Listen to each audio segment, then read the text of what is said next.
अब नई धाराओं के तहत आपराधिक और सिविल दोनों ही तरीके के मुकदमे अगर कोई आपकी जमीन पर कब्जा करता है तो आप मुकदमा दर्ज करा सकते हैं। इसके अलावा जो ये धारा मैं अभी बताने वाला हूं, इस धारा के तहत आप तत्काल कब्जा अपना वापस पा सकते हैं और उस अवैध कब्जे को खाली करा सकते हैं। दोस्तों जय हिंद, नमस्कार। मैं एडवोकेट आशीष मिश्रा। लाइक कर दीजिएगा, शेयर कर दीजिएगा, सब्सक्राइब कर दीजिएगा ताकि ये इन्फॉर्मेशन और लोगों को मिल सके दोस्तों।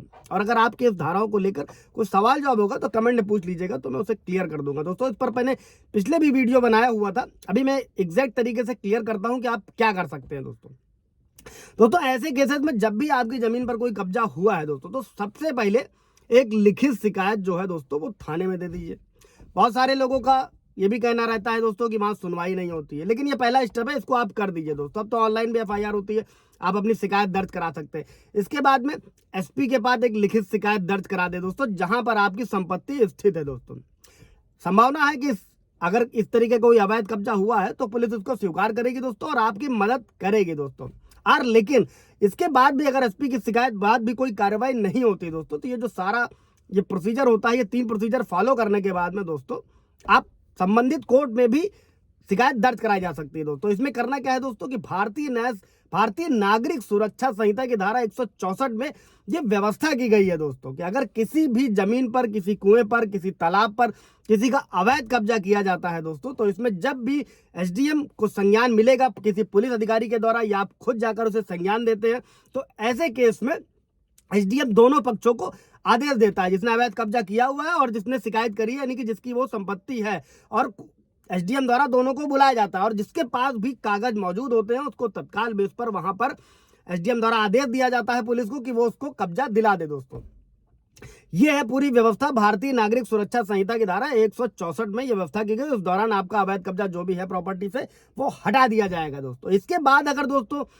कोई प्रॉपर्टी है और अगर किसी तरीके से परेशान किया जा रहा है दोस्तों, तो ऐसे में आप क्या कर सकते हैं, आप क्रिमिनल सूट भी दर्ज करा सकते हैं दोस्तों। इसकी भी प्रक्रिया सेम है, आप ऑनलाइन भी करा सकते हैं। अब तो नए कानून में और अच्छी व्यवस्था कर दी गई है दोस्तों। सबसे पहली धारा कौन सी, आप मुकदमा दर्ज करा दे दोस्तों अगर जब भी ऐसा कुछ होता है, तो भारतीय न्याय संहिता की धारा 329 इसको बोलते हैं क्रिमिनल ट्रेसपास और हाउस ट्रेसपास दोस्तों। और इसमें 3 महीने की जेल, 5,000 रुपए जुर्माना, और इसके अलावा जो हाउस ट्रेसपास करेगा 1 साल की कैद या 5,000 रुपए जुर्माना या दोनों से दंडित किया जा सकता है दोस्तों। ये नए कानून में व्यवस्था की गई है। इसके बाद अगली धारा समझते हैं दोस्तों। अगली धारा में दोस्तों भारतीय न्याय संहिता की धारा 351 जो बताती है आपराधिक धमकी दोस्तों। और अगर किसी भी तरीके से कोई प्रॉपर्टी पर कब्जा करके आपको धमकी दे रहा है, चोट पहुंचाने की धमकी दे रहा है दोस्तों, ऐसे में 2 से 7 साल तक की सजा का प्रावधान है दोस्तों, या फिर दोनों से दंडित किया जाएगा दोस्तों। इसी के साथ में दोस्तों भारतीय न्याय संहिता की धारा 324 दोस्तों, इसमें अगर कोई किसी तरीके से प्रॉपर्टी को बर्बाद करने की कोशिश कर रहा है तो ऐसे में ये बदमाशी के अंतर्गत आता है दोस्तों भारतीय न्याय संहिता की धारा 324, और इसमें 6 से लेकर 5 साल तक की तगड़ी जेल या जुर्माना या दोनों का प्रावधान है दोस्तों।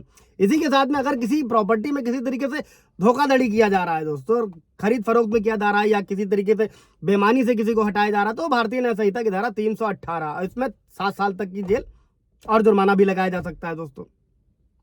तो ये कुछ धाराएं हैं दोस्तों। इसके अलावा कुछ और क्रिमिनल सूट भी है, वो अगले वीडियो में डिफाइन कर दिया जाएगा दोस्तों। इसी के साथ में 2 धाराएं और नोट कर लीजिएगा। भारतीय न्याय संहिता की धारा 316 ये विश्वास का आपराधिक उल्लंघन होता है दोस्तों। इसमें आप नजदीकी थाने में, पुलिस थाने में शिकायत दर्ज करा सकते हैं दोस्तों। और ये कॉग्निबल ऑफेंस है दोस्तों, संज्ञेय अपराध है, इसमें भी 5 साल की जेल और जुर्माना या दोनों लगाया जा सकता है दोस्तों। इसी के साथ है भारतीय न्याय संहिता की धारा 336 अगर किसी भी संपत्ति को फर्जी तरीके से, फर्जी दस्तावेजों से हथियाया जा रहा है, जो आए दिन गांव में या शहरों में सुनने को मिलता है दोस्तों, तब ये कानून लागू होता है और इसे कूट रचना कानून के तौर पर जाना जाता है दोस्तों। इसमें फर्जी दस्तावेज बनाकर किसी की संपत्ति हथियाने के मामले के खिलाफ इस्तेमाल किया जाता है और ये गैर जमानती अपराध है दोस्तों, यानी कि जमानत नहीं मिलती है थाने से, संज्ञेय अपराध है, कॉग्निबल ऑफेंस है, और ये समझौता भी इस केस में नहीं होता। इसमें 10 साल तक की जेल और जुर्माने का प्रावधान है दोस्तों।